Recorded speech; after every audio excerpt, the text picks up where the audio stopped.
A reading from the first letter of St. Paul to the Corinthians. Let's see.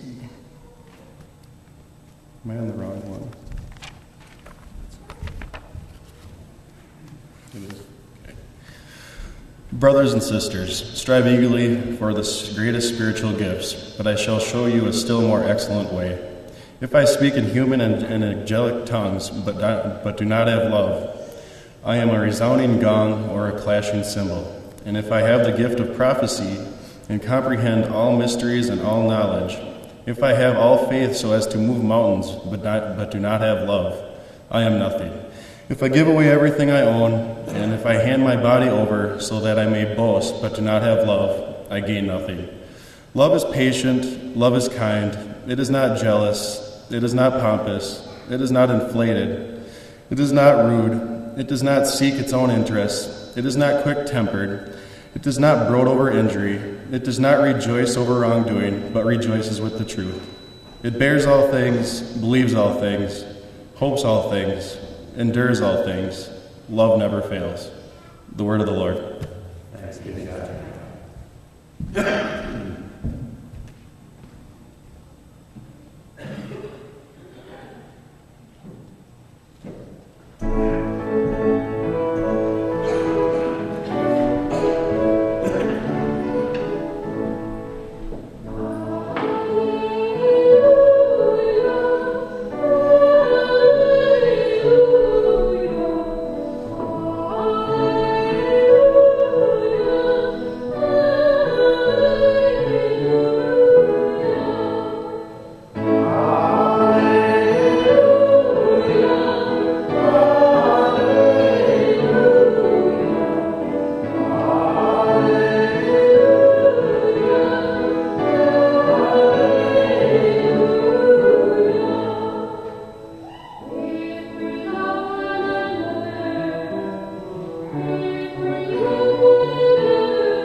The Lord be with you.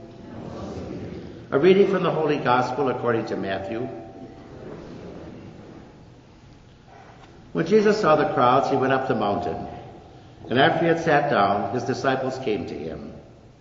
He began to teach them, saying, "Blessed are the poor in spirit, for theirs is the kingdom of heaven. Blessed are they who mourn, for they shall be comforted. Blessed are the meek, for they shall inherit the land. Blessed are they who hunger and thirst for righteousness, for they will be satisfied. Blessed are the merciful, for they will be shown mercy. Blessed are the clean of heart, for they shall see God. Blessed are the peacemakers, for they shall be called children of God. Blessed are they who are persecuted for the sake of righteousness, for theirs is the kingdom of heaven. Blessed are you when they insult you and persecute you and utter every kind of evil against you falsely because of me.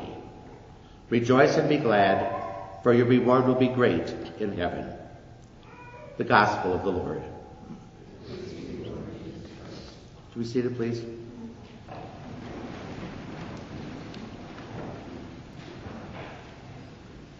Whenever we come together to celebrate a Christian marriage, we celebrate much more than a contract.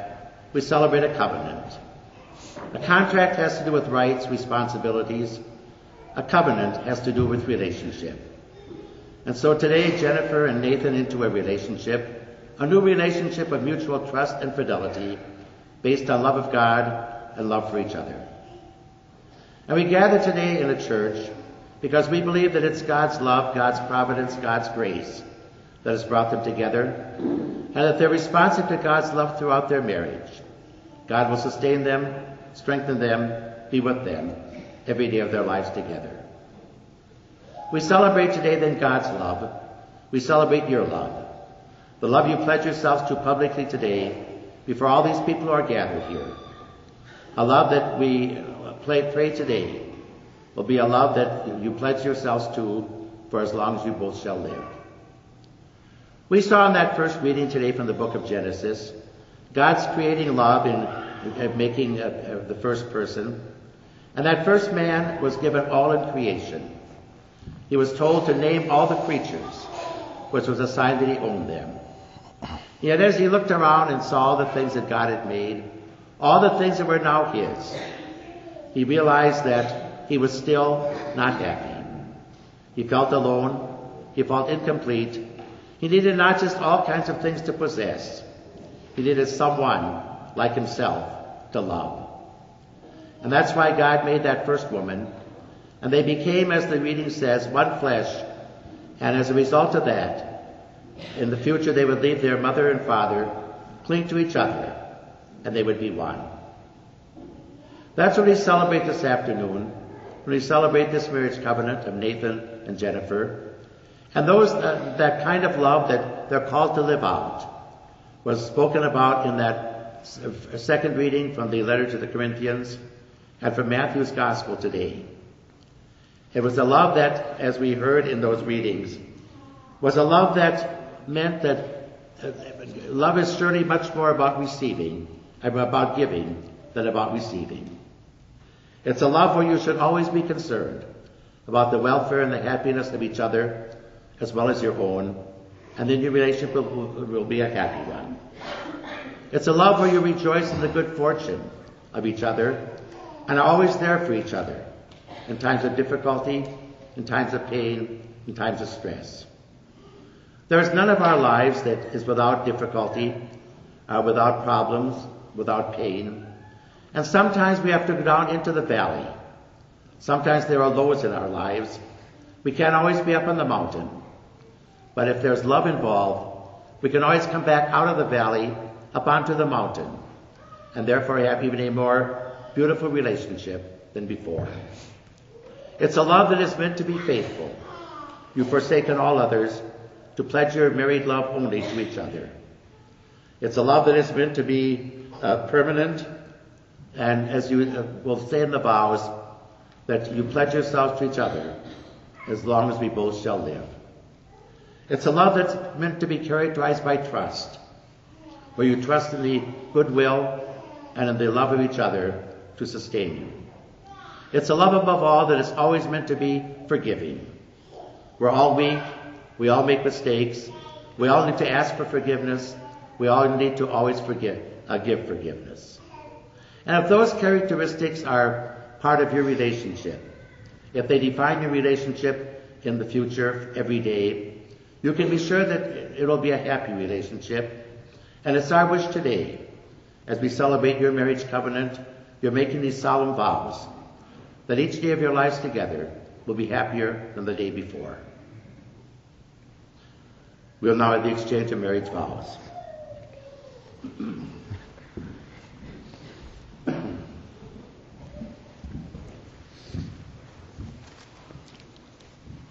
Dear friends, you have come together in this church so that the Lord may seal and strengthen your love in the presence of the church's minister and this believing community.